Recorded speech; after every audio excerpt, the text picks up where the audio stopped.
Yeah, I think League of Legends is a really interesting product in that all the players are really smart. That's one thing that from the very start that Mark and Brandon have instilled in the company and in the team is respect players' intelligence. And with that, players have a lot of opinions, right? There's, if you took one of them and gave them my job and you just like went through people, it would go in vastly different directions in terms of what people want, what people think is right. And so the challenge is understanding how to parse that signal in order to give players the things that they say they want, or the things that they want but aren't saying that they want, or the things that they really want but say they don't want, right? It's a very challenging problem, trying to really truly understand how to serve the audience. And it's not just the audience we have today, but also we have desire to bridge to the next generation and increase our audience and connect to people in different ways. So I think that is the biggest challenge we have, is understanding how to truly serve our audience, understanding what it is that they want. And it's not as straightforward as just do the things we've always done, because when you're successful, it's hard to determine what was lucky and what was deliberate. And so we've got to do some diligence in terms of being really intellectually honest and figure out what we need to do for our audience that is core, what we need to do to expand, and that problem is an ongoing challenge. Yeah, so this is something that has changed a lot in Riot's history of how we listen to players, how we get information about players, and how we talk to players, right? I think this year has been a great example. Since the beginning of the year, we've had a little more buttoned down, more impromptu videos where we communicate with players at a more frequent cadence, and we think that's been pretty successful. We hear players through all kinds of forums, such as like Reddit, YouTube comments, things like that. All the nice and mean things that are said. Especially the mean things. Especially the mean things. We notice them even if we don't respond. And so we're always looking to improve the way we communicate and to listen, but like the community is the heartbeat of what we do. And so like it's an area where we're gonna try to always be better than yesterday in terms of how we get that information and how we communicate. And then there is like the out of the game part of the community. Okay? Because as much as the community is created within the game, yes, that's the starting point. At a certain point, they want to express themselves and to cultivate their passion out of the game. And these connect obviously to the work that we do at events like Comicon, but also with everything that is entertainment at 360 degrees. So everything checks up, everything connects, and we try to give a meaning to them and a way to express their fandom and the loyalty. Because in the end is to give them what they give us, essentially. Is to give back, and in this sense, it's great for them to have like a place to gather together, to find people that which they share passion with, and my job to the publishing job, not just the development job, is do that. So I think we're always going to have games at the center, right? Like games is always going to be the starting point and end point of what Riot is focused on. But I think we've proven over the years that the ecosystem experience that we can offer by including things like esports or other forms of entertainment, music, like releasing bops, right? It can really impact players in a way that expands their fandom and expands the way they connect with each other, right? Like being able to sing the KDA songs together and learn the dances, right? So I think you will see Riot continue to invest strategically in other areas and grow what it means to be a fan of League of Legends and a fan of Riot. And I think this is something that is going to be mirrored by the rest of the games industry to some extent. I think it's a formula that's helping us to deepen our roots and deepen our connection to fans. And so I'm very optimistic that this is something that will become more commonplace and that players will have more ways to connect with each other and with the developers. I mean, it's not about being lazy. It's about sometimes about opportunities. We have to agree on the fact that for a certain amount of time, the opportunity that an Italian player had were limited, in the sense that Riot wasn't really investing into the market. I mean, we were when we launched the game initially.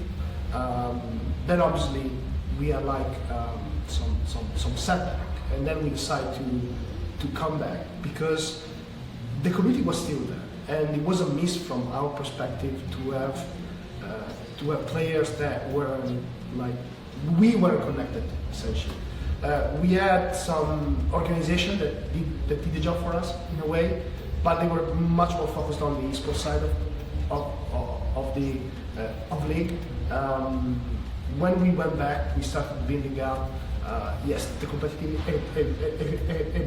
ecosystem, but also the fandom and everything that's behind the game. So what we're doing now is try to, in a way, get their trust back as well, because you know we know we've been like not the best friend, but we are trying to make the most to make up for that.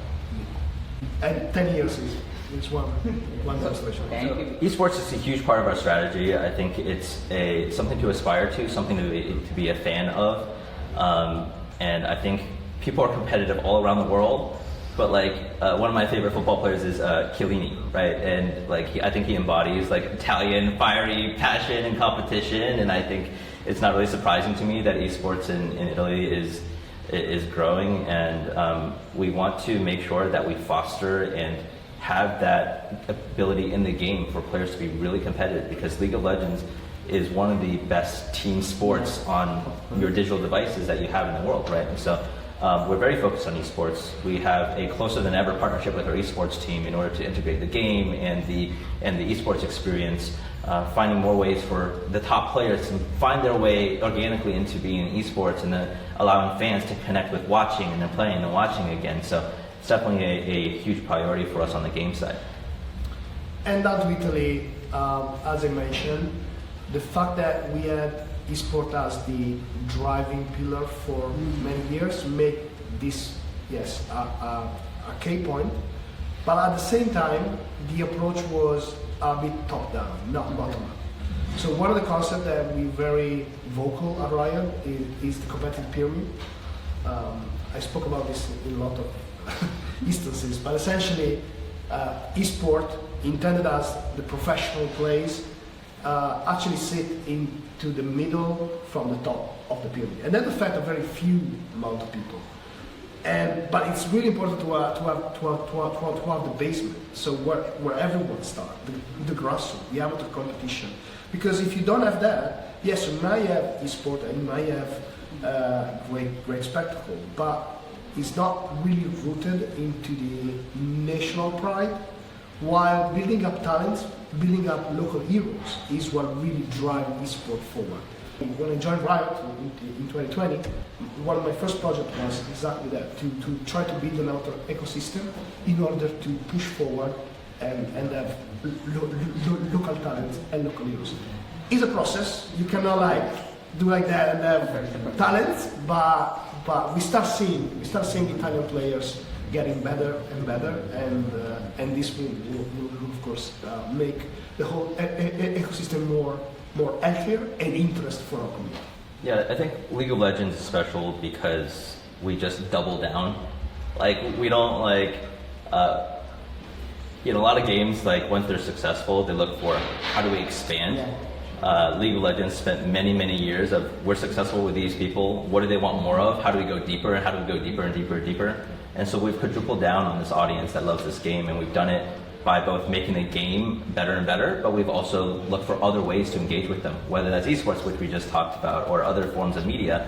I think that's what makes League of Legends special, and why it's been so successful is because we continue to invest in our players, we listen to them as much as we can, we improve ourselves when we make mistakes, and we try to do better, and so we look forward to doing that for another 10 years in Italy and beyond.